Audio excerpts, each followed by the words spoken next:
오늘 본문의 말씀은 당신은 구원받은 자, 당신은 구원받은 자라는 제목으로 말씀을 준비했습니다.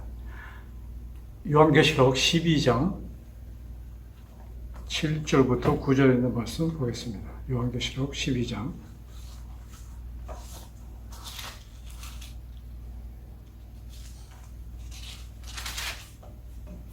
제가 읽겠습니다. 하늘에 전쟁이 있으니 미가엘과 그의 사자들이 용과 더불어 싸울세.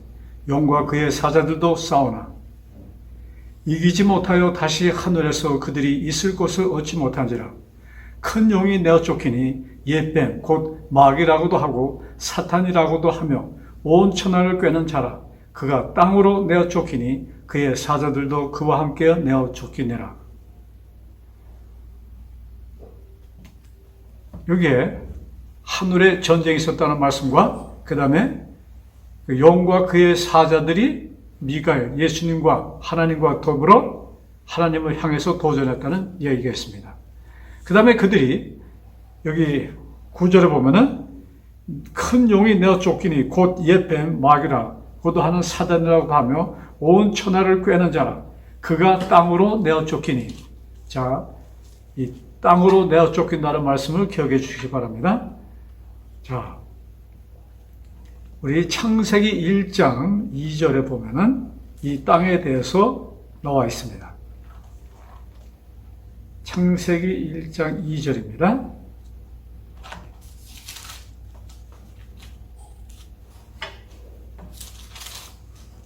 땅이 혼돈하고 공허하며 흑암이 깊음 위에 있고 하나님의 영은 수면 위에 운행하시니라.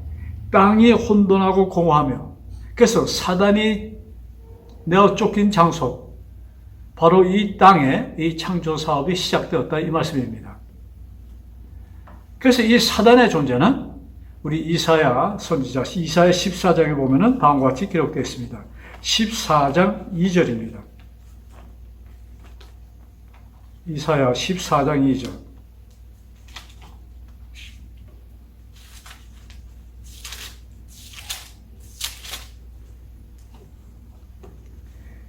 너 아침의 아들 계명성이여 어찌 그리 하늘에서 떨어졌으며 너 열국을 엎은 자여 어찌 그리 땅에 지켰는고.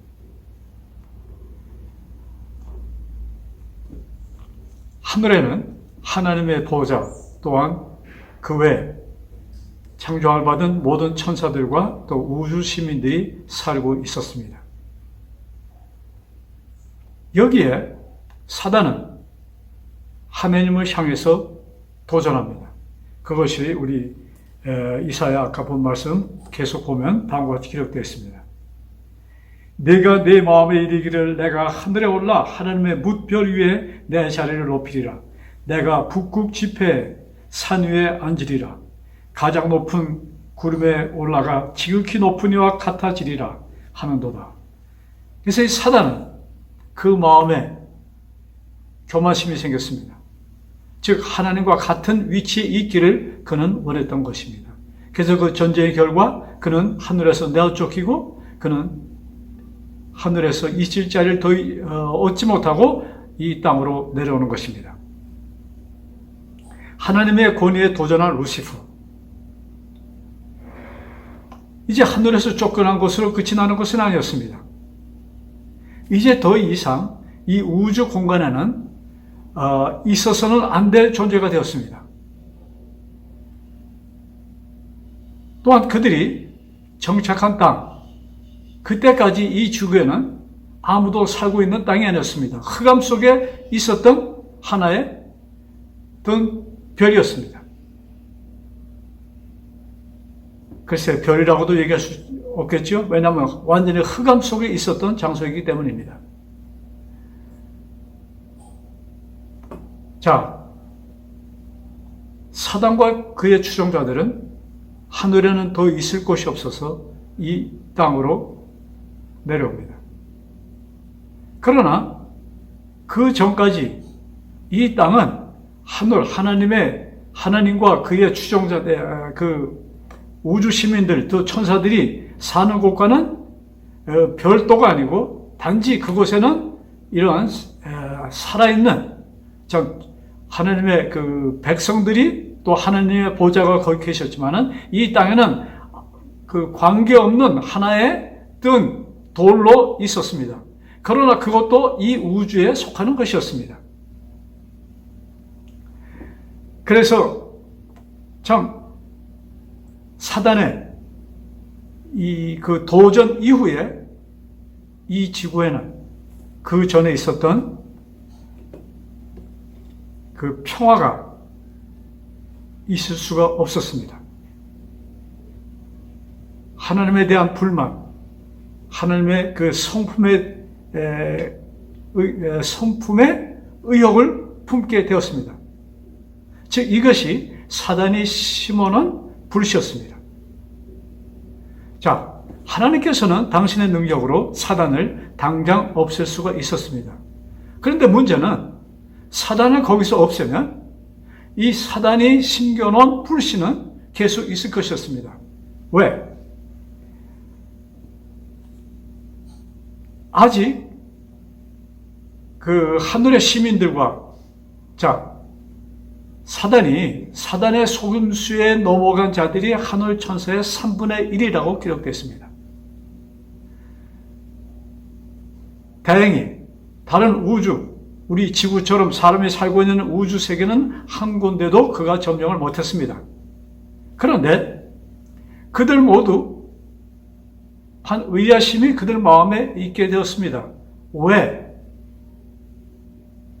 그런 의아심이, 그런 불씨가 있는데 하나님께서 그저 사단을 없애면 그 불씨는 더 커질 것이고, 그렇게 되면 우주 시민들은 거기에 남아있는 천사들도 어쩌면 공포 속에 있게 될 것이었습니다. 하늘 전쟁 이후 하늘은 그 전까지 있었던 기쁨과 환희와 평화가 있을 수 없었습니다. 남모르게 밀려오는 의혹과 공포. 하나님께서는 가장 신속하게 아무도 다치지 않게 해결책을 찾으셔야만 했습니다. 그래서 하나님께서 찾으신 해결책은 바로 이 사단이 거주한 이 땅에 새로운 한 땅을 창조하는 것이었습니다. 전지전능하신 하나님은 사단의 활동과 결과를 다 아시고 이 사업을 착수하십니다. 즉, 그 무슨 얘기냐? 창조될 사람, 아담과 해와는 마귀의 유혹에 넘어질 것을 하나님은 아셨습니다. 그러나 더 큰 목적을 위해서 하나님께서는 이 땅에 아담과 해와를 창조하기로 결심하십니다. 물론 이제 타락될 인생들을 위하여 거기에 대해서 또 그들이 살아날 수 있는, 다시 살 수 있는 대비책을 분명히 그는 만드셔야 했던 것입니다. 어떻게 보면은 아담과 해와는 이 우주 문제를 해결하는 데 쓰여질 하나의 희생자라고도 볼 수 있겠습니다. 자, 그런 관측으로 볼 때 하나님께서 그냥 아담과 해와를 땅에 살게 했는데, 그들이 범죄로 그들은 죽게 되었고, 그저 우리가 보통 생각하는 그것과는 조금 더 다른 차원에서 우리가 이것을 봐야 될 것입니다.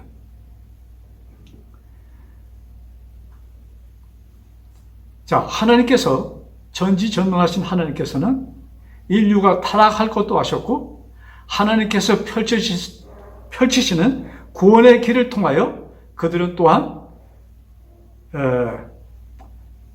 생명을 되찾는 것도 하나님은 아셨습니다. 자, 어떻게 보면은 꼭 그렇게 되도록 각본을 써놓고 한 것처럼 우리가 생각할 수 있는데 그것은 아니었습니다.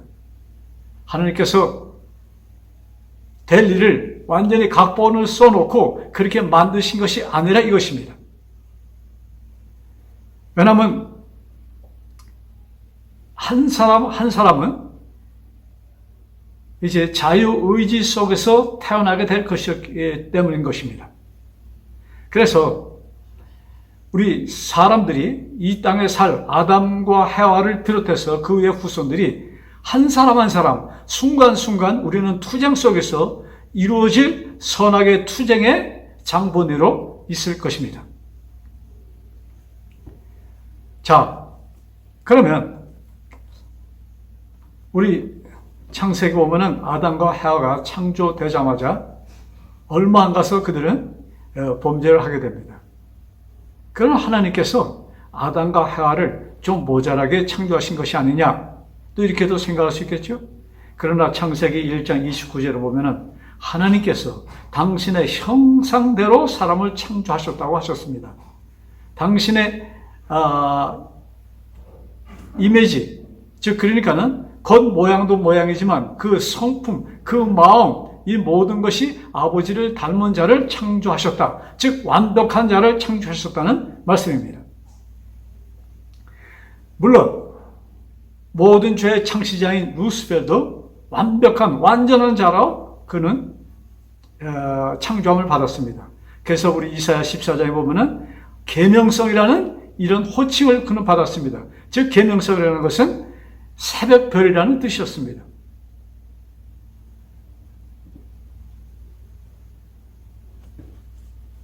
자, 그래서 다른 모든 우주 시민처럼 또 우주에 활동하는 천사들과 같이 각자 독립된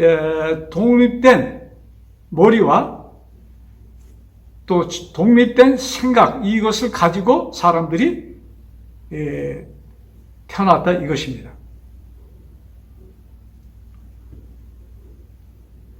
이제 창조될 인생들의 길은 고난의 길이고 거기에서 승리하여 나오는 자들에게 내려질 엄청난 또한 상금이 있는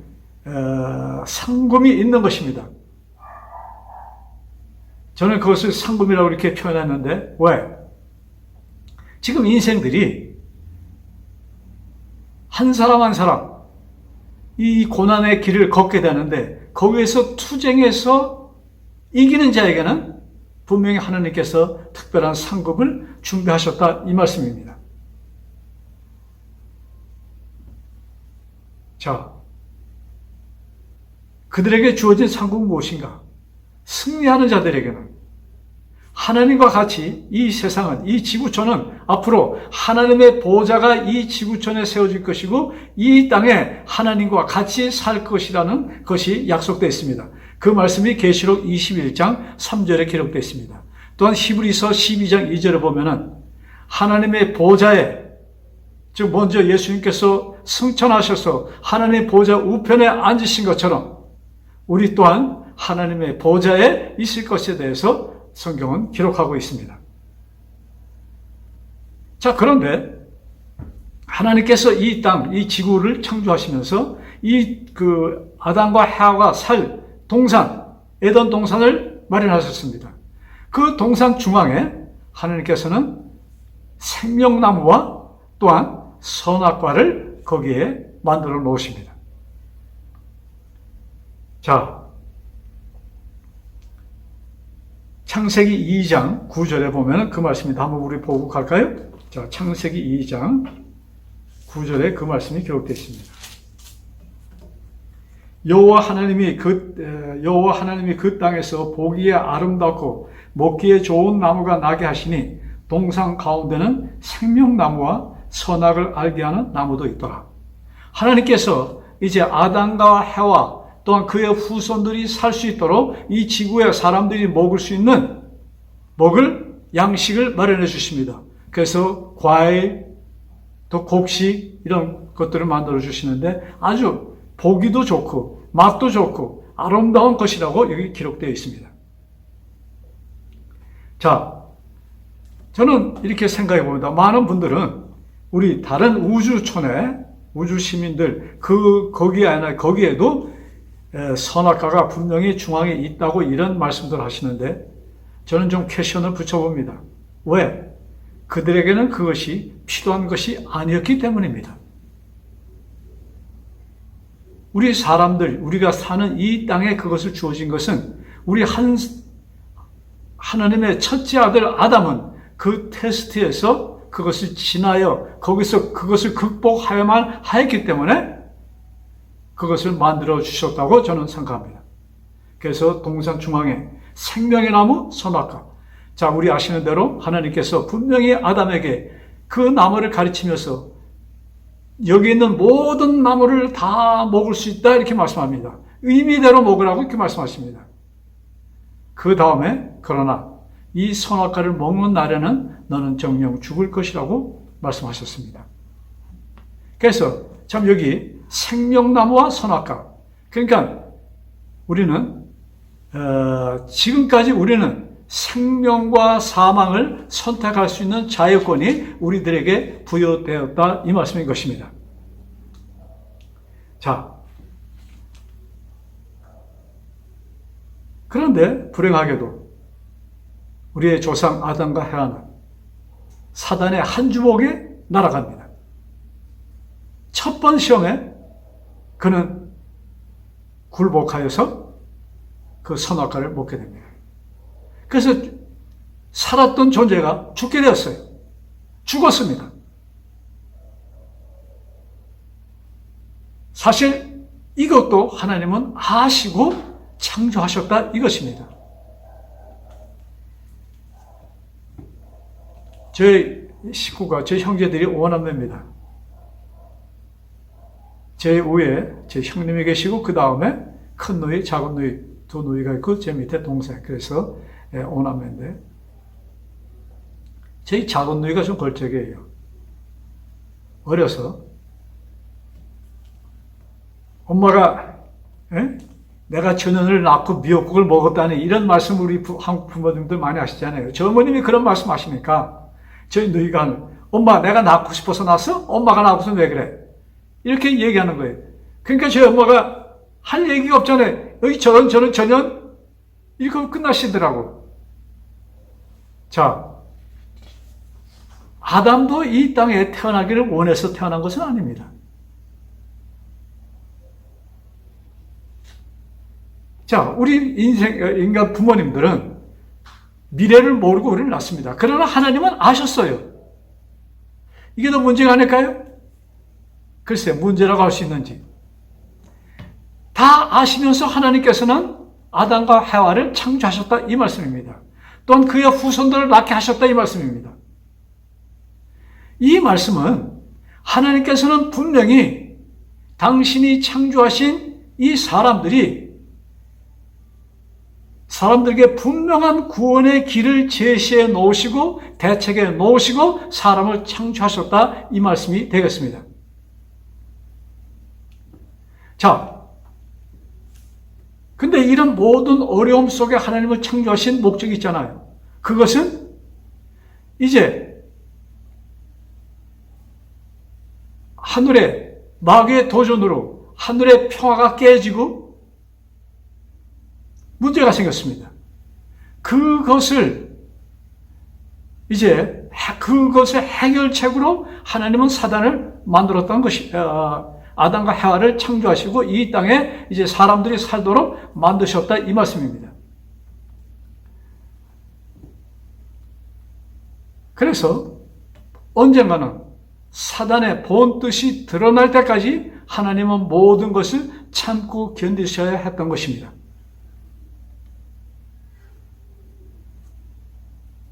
이제 타락될 인생들 위하여 창조 사업이 하시기 전에 이미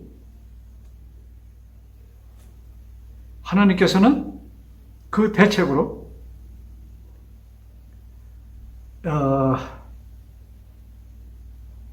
인생들이 살아날 길을 마련해 주셨다 이 말씀입니다.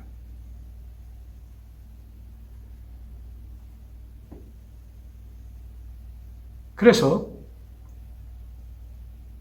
하나님께서는 그 아담이 범죄하자마자 오셔서 그 양을 죽이고 그 가죽옷을 아담과 해와에게 입혀주십니다. 이 말씀은, 이 일은 이제 그들을 위하여 죽으실 그리스도, 즉 창조주 하나님을 상징하는 것을 우리가 너무나도 잘 알고 있습니다. 그것을 보여줌으로 또한 온 우주에 당신이 하신 일에 대해서 좀 안목을 열도록 하나님께서는 해주신 것이 아닌가 하고도 우리가 볼 수 있겠습니다. 자, 이제 사단은 인류를 구속하기 위해 오신 그 예수님을 죽입니다. 그를 죽여서 당신의 계획, 일을 하지 못하도록 방해를 놨다 이것입니다.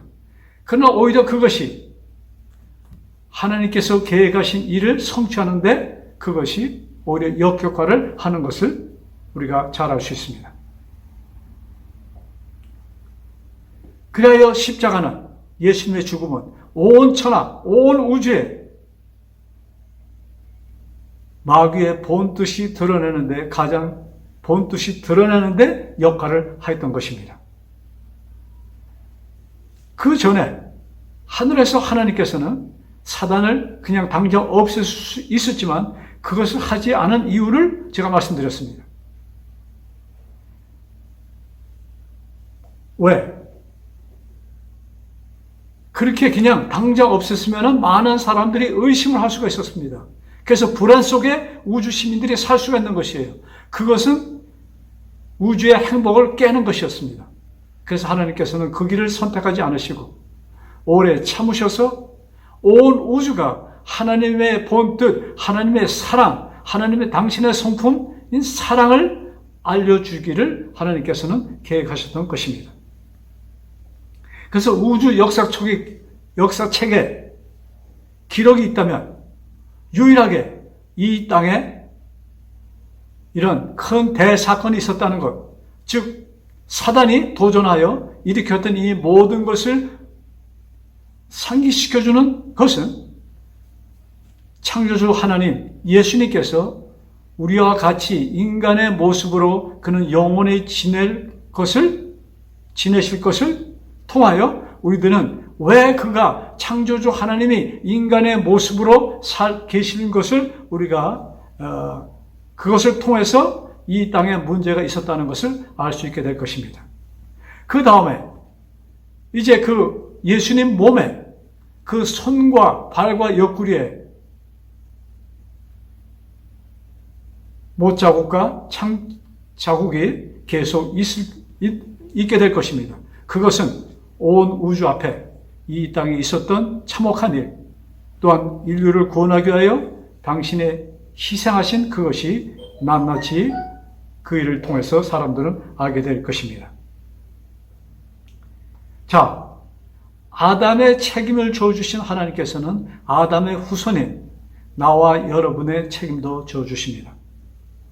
그래서 이사야 43장 1절 보면은 우리를 하나님께서는 창조하셨다고 말씀하십니다.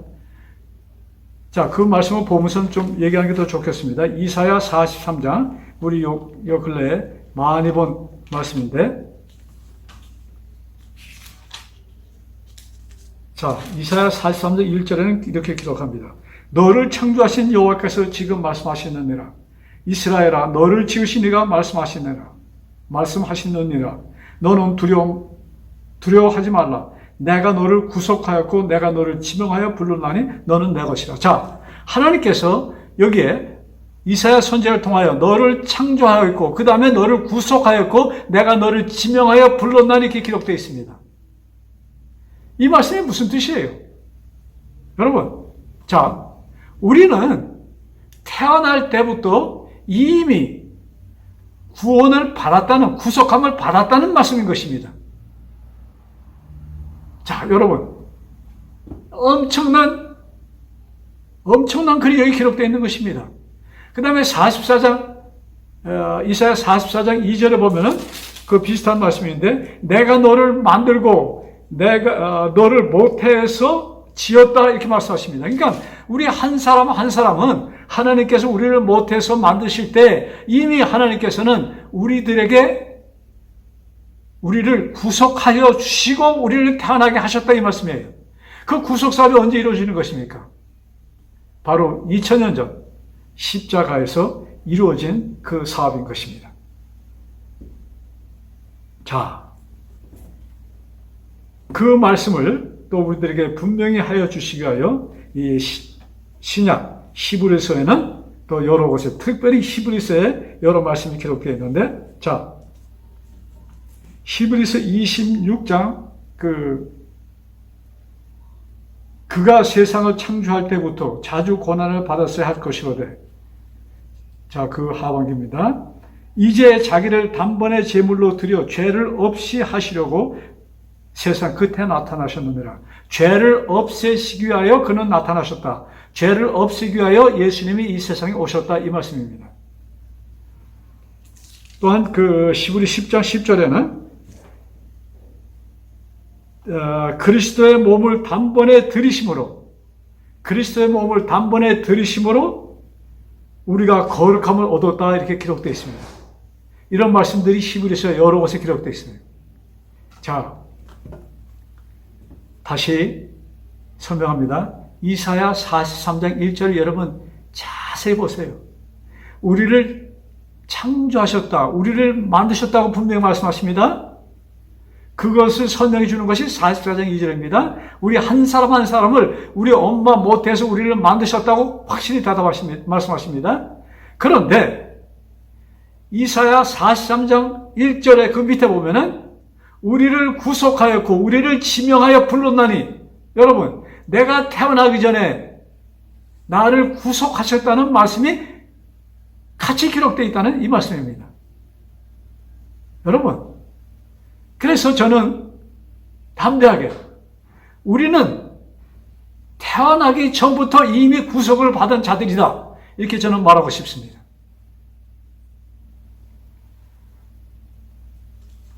우리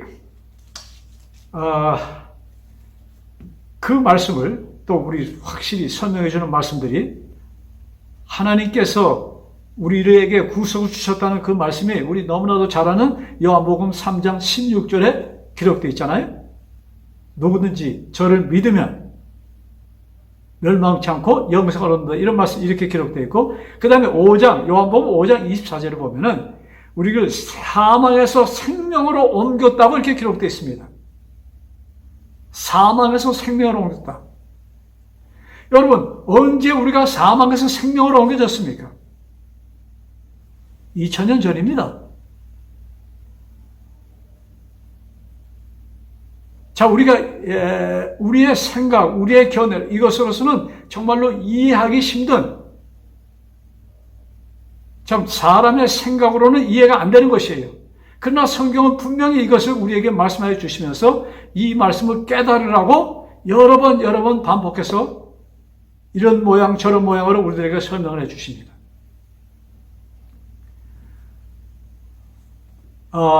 그 구약 성경에 보면은 이스라엘 백성들이 죄를 지었을 때 그들의 속죄 과정을 기록합니다.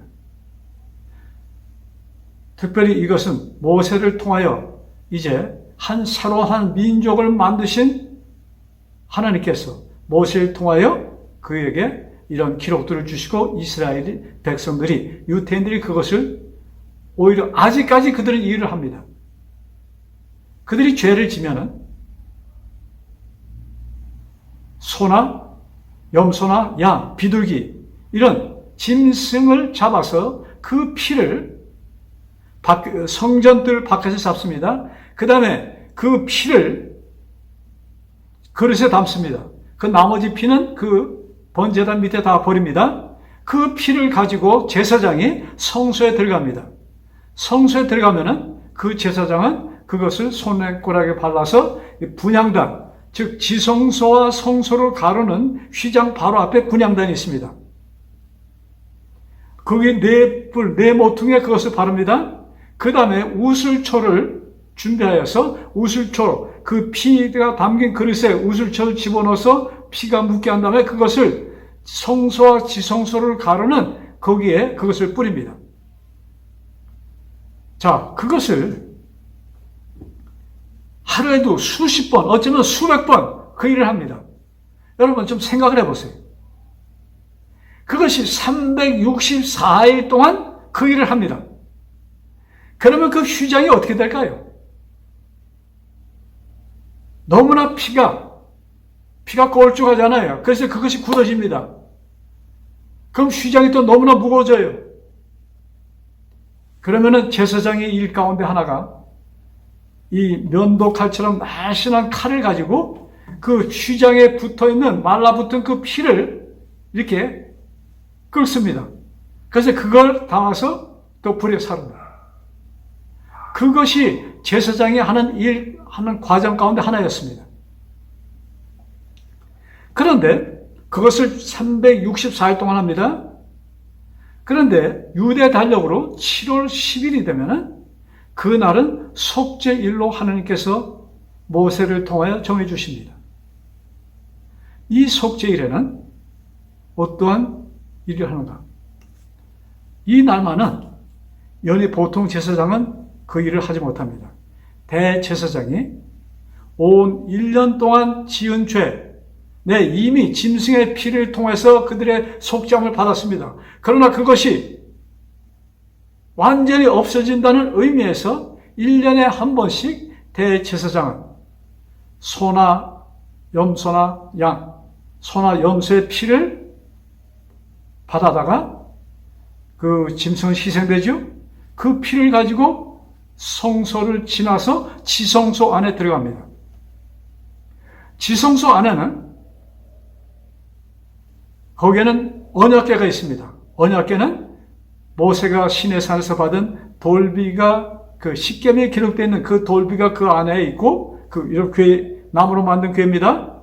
그 안에 또한 이스라엘 백성이 광야에서 먹었던 만나가 담겨 있고 그래서 그 궤를 금으로 쌓고 그 뚜껑은 순금으로 만들었습니다. 그 뚜껑 위에 또 순금으로 그 두 그룹 천사를 이렇게 만들어서 거기 조각해서 올려놨습니다.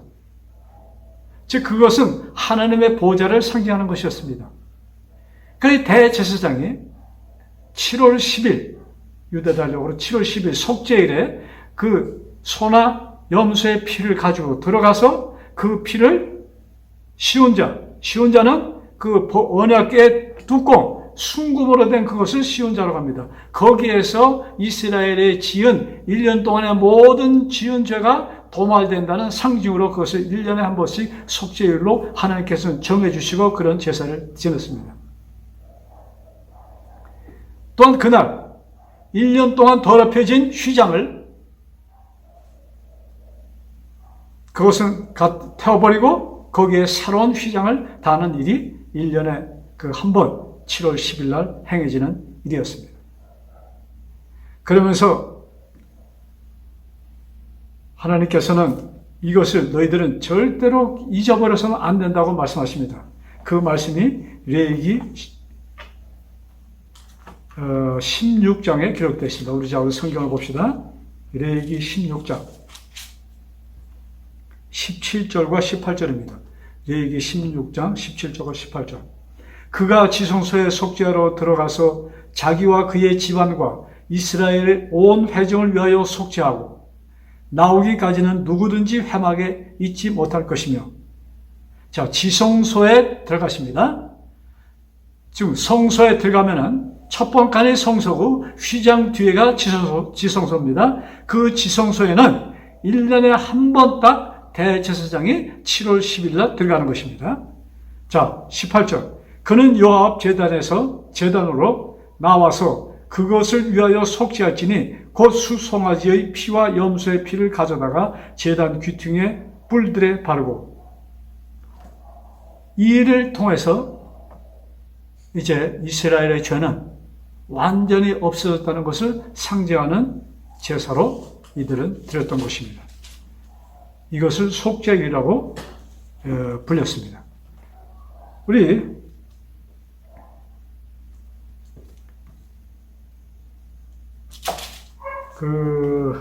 16장 33절과 34절에 또 봅시다.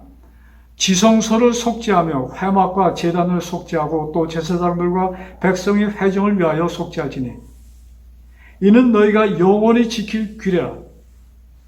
이스라엘 자손의 모든 죄를 위하여 1년에 한 번 속죄할 것이니라. 아론이 여호와께서 모세에게 명하신 대로 행하니라. 자, 1년에 한 번 모든 이스라엘의 죄를 위하여 1년에 한 번 할 것이라 이렇게 말씀합니다. 자, 우리 이거 레위기는 구약의 그 이스라엘 백성들이 그 속죄를 지킨 것에 대해서 기록되어 있습니다. 자, 히브리서에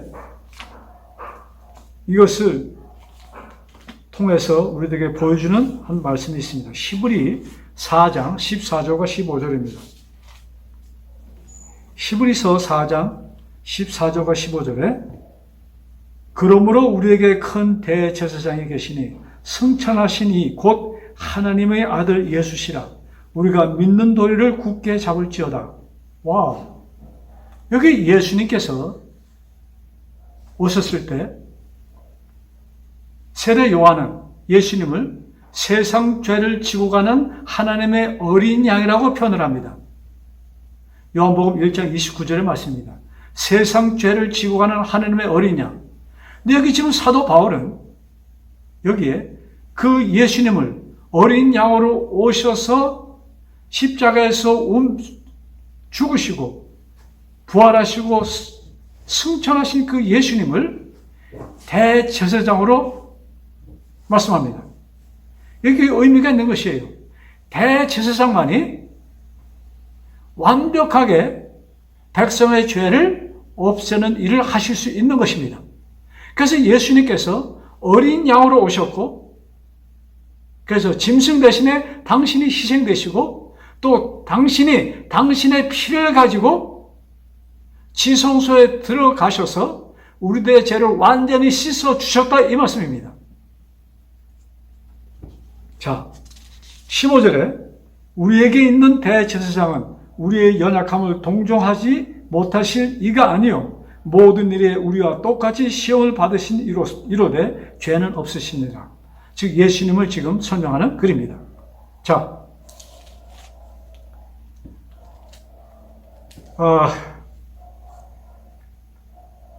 그래서 이 십자가를 통해서 나의 죄와 여러분들의 모든 죄가 완전히 도말되었다는 것을 보여주는 것입니다. 그래서 지금은 예수님께서 승천하셔서 지성소에 들어가셔서 우리들의 죄를, 당신의 피를 하나님 앞에, 아버지 하나님 앞에, 아버지, 여기에 온 인류의 죄를 대신해서 죽은 피, 바로 내 피가 여기 있습니다. 그럼 이것을 통해서 모든 인류의 죄를 용서받는 사건이 2000년 전에 있었다 이 말씀입니다. 그래서 나의 죄를 도말하신 분은 사람이 아니에요.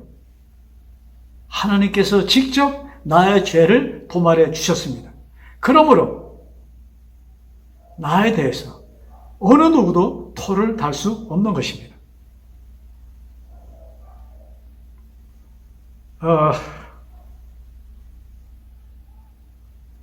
자, 하나님께서는 이제 아브라함의 후손 이스라엘 백성을 한 민족으로 만드시고 그들을 통하여 이 땅에 이루실 그 사업을 하시는데 그의 후손 가운데 오실 것을 약속하시고 그 일을 위해서 아브라함을 부르시고 그의 민족 가운데 하는 예수님께서 탄생하십니다. 그래서 유태인으로 예수님은 탄생하시는 것이에요.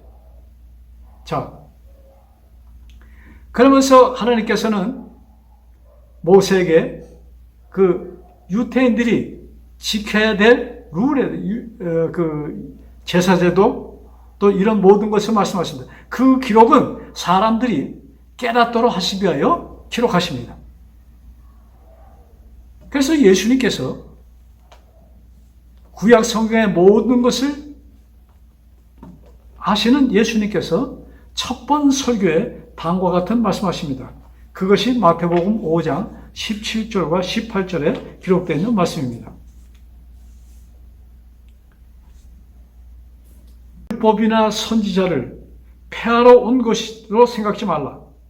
나는 폐하러 온 것이 아니요 완전케 하였느니라. 즉 율법과 선지자의 글은 무엇이에요?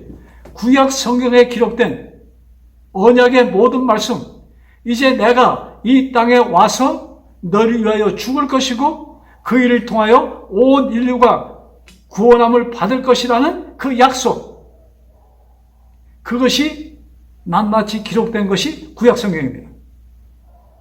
그래서 그 약속을 완전케 하시기 위하여 오셨다.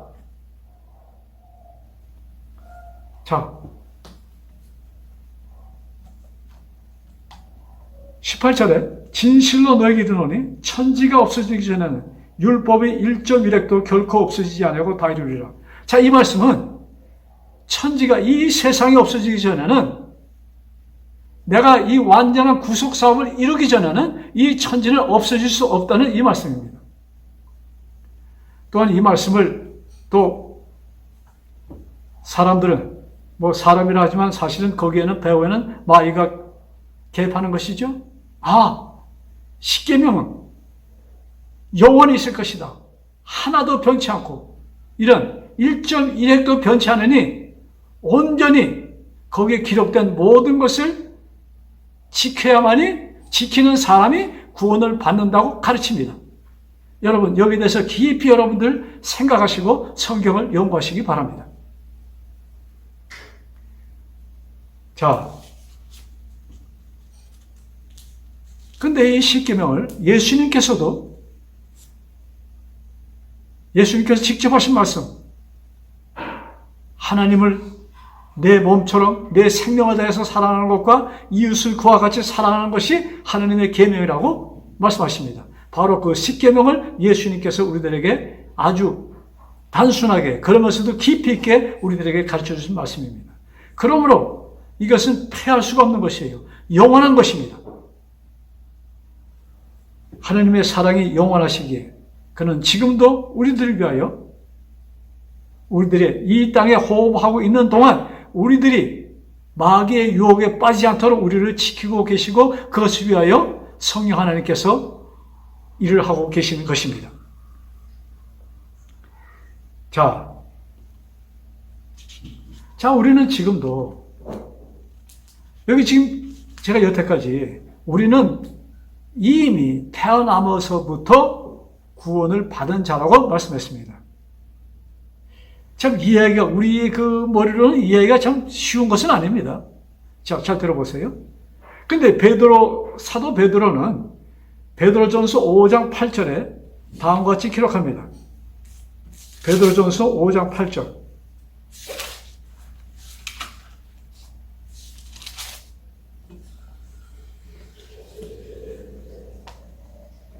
근신하라 깨어라 너희 대적 마귀가 우는 사자같이 두루다니며 삼킬 자를 찾나니. 지금 예수님 십자가 후에 이제 땅에 있을 인류들 위하여 하는 예수님 사도 베드로는 기록하는 것입니다. 마귀가 있는데 그는 우는 사자처럼 삼킬 자를 찾는다. 자, 이 삼킬 자 누구겠습니까? 마귀는 특별히 하나님을 믿기를 원하는 자, 믿는 자를 공격합니다. 그들을 넘어뜨리기를 그는 계획하는 것입니다. 그래서 사단의 공격을 받는 자는 우리들입니다. 나와 여러분들이에요. 그러면서 우는 사자처럼, 배고파서 먹을 것 찾는 사자처럼 다니니 너희들은 근신하라 깨어라 이 말씀하십니다. 자,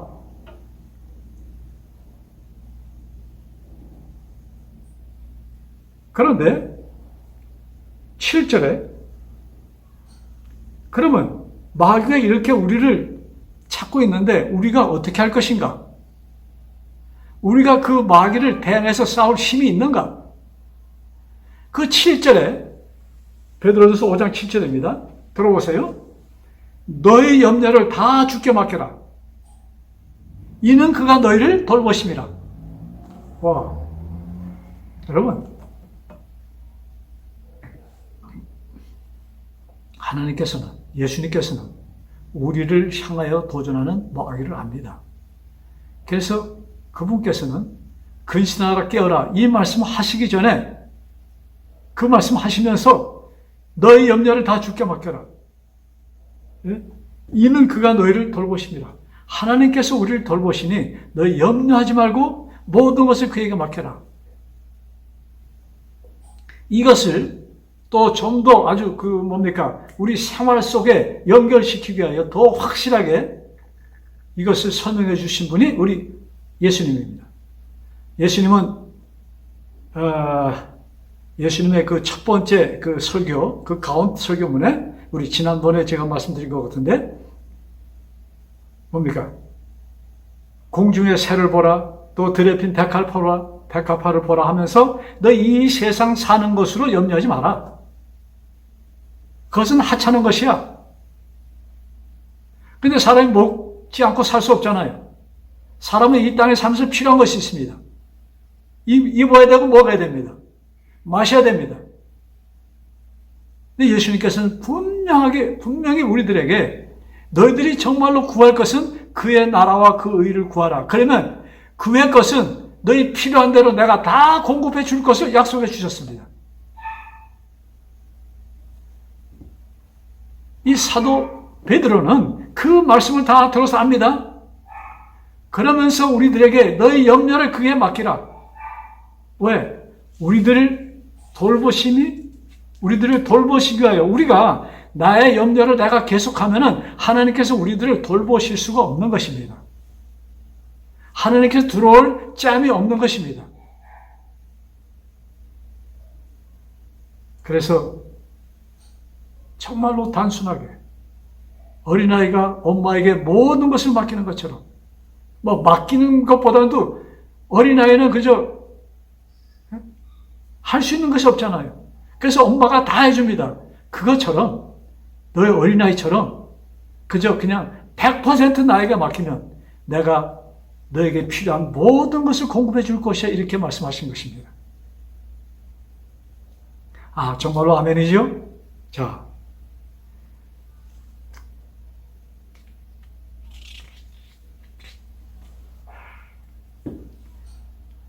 예수님께서 그의 제자들과 이별하시기 전에 참 그들에게 보여주시는 한 교훈의 말씀이 있습니다. 마태복음 26장인데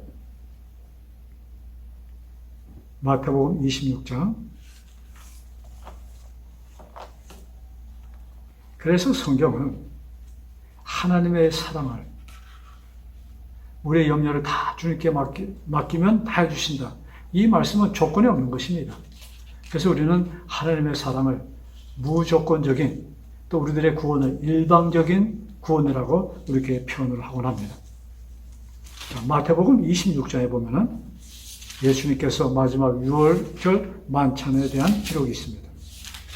거기에 마태복음 26장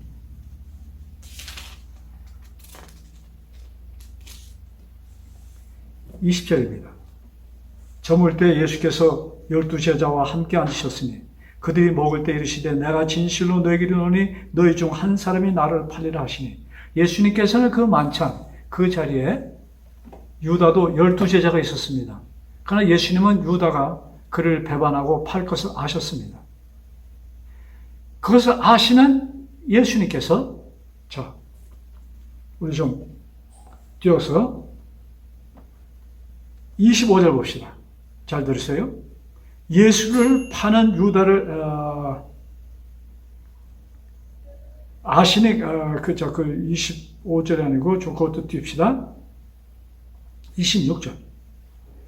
그들이 먹을 때 예수께서 떡을 가지사 축복하시고 떼어 제자들에게 주시며 이르시되 받아서 먹으라 이것이 내 몸이라 하시고 27절. 또 잔을 가지사 감사 기도하시고 그들에게 이르시되 너희가 다 이것을 마시라. 자, 잔을 드시고 기도하십니다. 감사의 기도를 하십니다. 그 다음에 너희가 다 이것을 마시라. 여러분, 다 이것을 마실 때 그 잔의 피를 한 방울도 그 포도주를 한 방울도 남기지 않고 마시라는 그 뜻이 아니고 너희 모두 다 마셔라. 한 사람도 빠지지 말고 지금 누구까지 포함해서 유다야, 너 이건 마셔. 이 말씀이에요. 자, 28절 설명하십니다. 이것은 죄 사함을 얻게 하려고 많은 사람을 위하여 흘리는 바 나의 피 곧 언약의 피니라. 예수님께서 유다를 향하여 야 유다야 너 이거 마셔 이렇게 말씀하시면은 참 유다의 입장이 좀 곤란해질 수 있습니다. 그래서 예수님께서는 유다는 압니다. 예수님께서 당신이 파실 것을 알고 계시면 유다는 압니다. 그러나 예수님께서는 유다에게도 그 잔을 나눠주시면서 다 마셔라. 유다야 너도 마셔. 그러시면서 하신 말씀이 뭐예요? 이것은 죄 사함을 얻게 하려고 많은 사람을 위하여 흘리는 나의 피 곧 언약의 피니라. 여러분 이 무슨 말씀이에요? 예수님께서는 당신을 팔아 넘길 유다의 죄도 용서해 주셨다는 말씀입니다. 자, 어떤 사람들은 유다가 이제 그 만찬에서 나왔을 때 밤이 그 문을 열고 나오는 그 순간에 유다에게 마지막 기회라는 이렇게 말씀하는 그 설교도 제가 들었는데 여러분 그것은 아닙니다. 유다는 언제까지 그에게 예수님을 떠나지 않는 기회가 있었는가? 자, 우리 유다가 나가서 제사장에 가서 그 약속대로 돈을 다 받고 예수님을 넘겨주잖아요. 예수님을 넘겨준 다음에 그것을 늦게나마 유다는 깨닫습니다. 27장 3절 4절입니다. 그때 예수를 판 유다가 그의 정죄됨을 보고 자 예수님께서는 사실 예수님이 팔았다고 해서 정죄받을 것에 대한 것을 생각지 못했습니다. 당신의 능력으로 헤어나올 것이라고 그는 착각했던 것입니다. 자, 그때 예수를 판 유다가 그의 정죄됨을 보고 스스로 뉘우쳐 그 은 30의 대제사장들과 장로들에게 도로 갖다 주며 4절 이르되 내가 무지한 피를 팔고 죄를 범하였도다 하니 그들이 이르되 그것이 우리에게 무슨 상관이냐 내가 당하라 하거늘 5절 유다가 은을 성소에 던져놓고 물러가서 스스로 목매어 죽습니다. 여러분 베드로가 3번 예수님을 부인하고 닭이 울 때 비로소 깨닫습니다. 베드로는 가서 눈물을 흘리며 자기가 한 일에 대해서 후회하며 그 다음에 예수님을 찾아 예수님과 만납니다. 그 일을 통해서 베드로는 그의 지은 과를 용서를 받습니다. 이미 예수님은 그의 모든 것을 아셨고 용서해 주셨습니다. 이와 같이 유다에게도 그가 지을 죄를 아시고 바로 전에 끝까지 유다를 위하여 호소하시며 다 이 잔을 마시라. 이 잔은 너의 죄를 사하여 도말해주는 언약의 피, 곧 나의 피다. 이렇게 말씀하신 것입니다.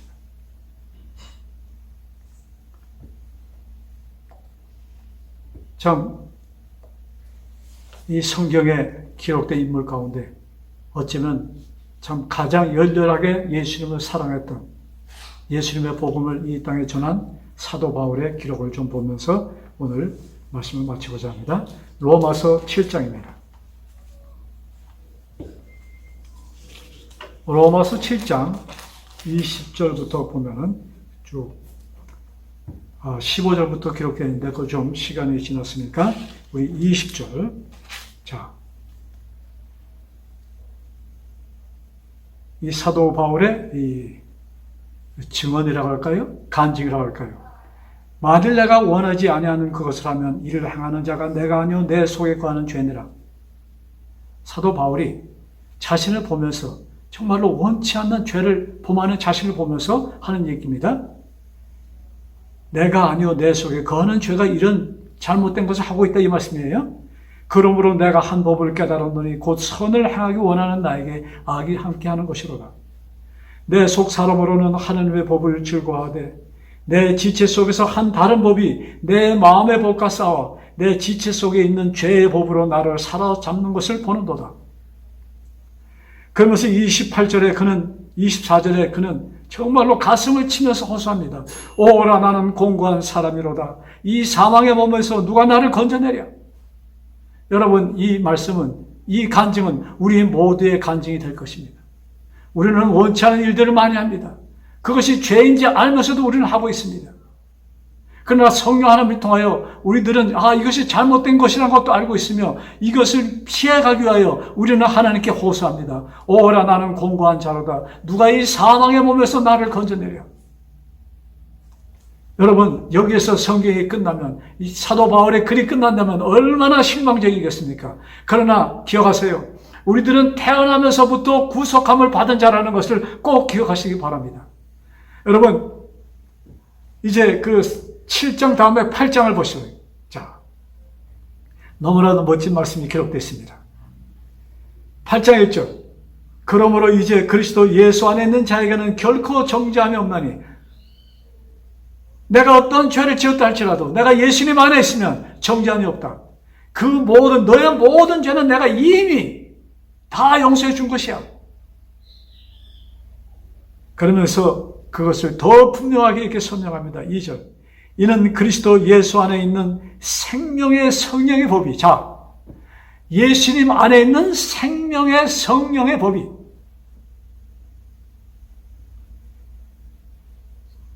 죄와 사망의 법에서 너를 해방하였느니라. 아멘. 여러분, 예수님 안에 있는 생명의 성령의 법. 여러분, 그 1절에 그리스도 안에 있는 자에게는 결코 정죄함이 없다고 기록합니다. 그러면 그리스도 안에 있는 것이 무엇이냐? 하나님의, 예수님의 성령의 법. 그 법이 죄와 사망의 법에서 우리를 해방시켰다. 죄와 사망의 법이 뭐예요?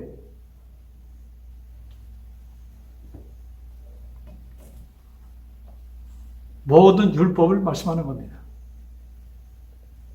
우리를 율법의 정죄에서 우리를 해방시켰다 이 말씀입니다.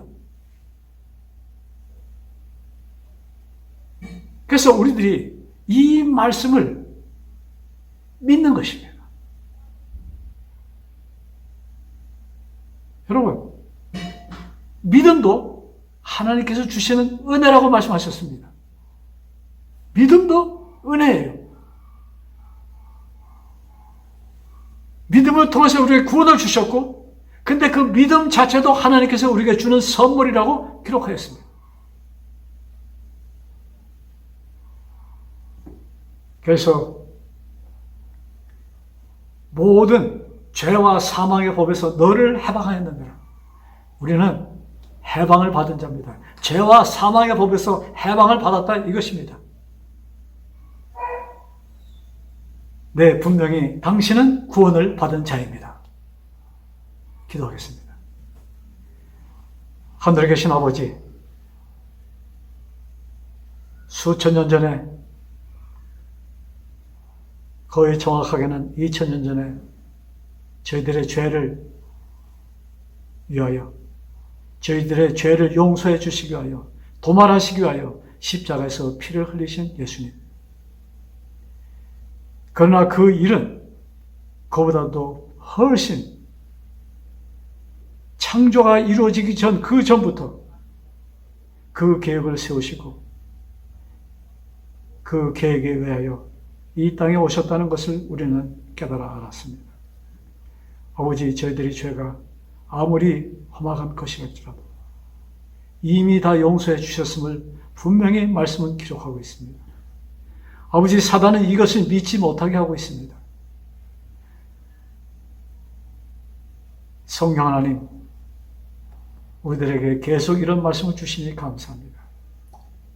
성령님의 인도하심을 따라서, 성령님의 강구하심을 통하여 우리 마음에 바로 나의 죄를 다 도말해 주신 나에게 구원을 주신 하나님께 감사하는 저희들 되게 하여 주옵소서. 그 감사가 더 확실히 나에게 이루어진 그 구원을 더 확증하는 것이 되어서 우리의 삶이 참 기쁨과 희락 속에 있게 하여 주옵소서. 이 말씀을 듣는 모든 자의 귀에 성령 하나님 직접 말씀하여 주셔서 이 말씀을 깊이 깨닫도록 역사하여 주옵소서. 이 모든 말씀을 주신 우리를 죄에서 구원하여 주신 주 예수 그리스도 받들어 간절히 기도드렸사옵나이다. 아멘.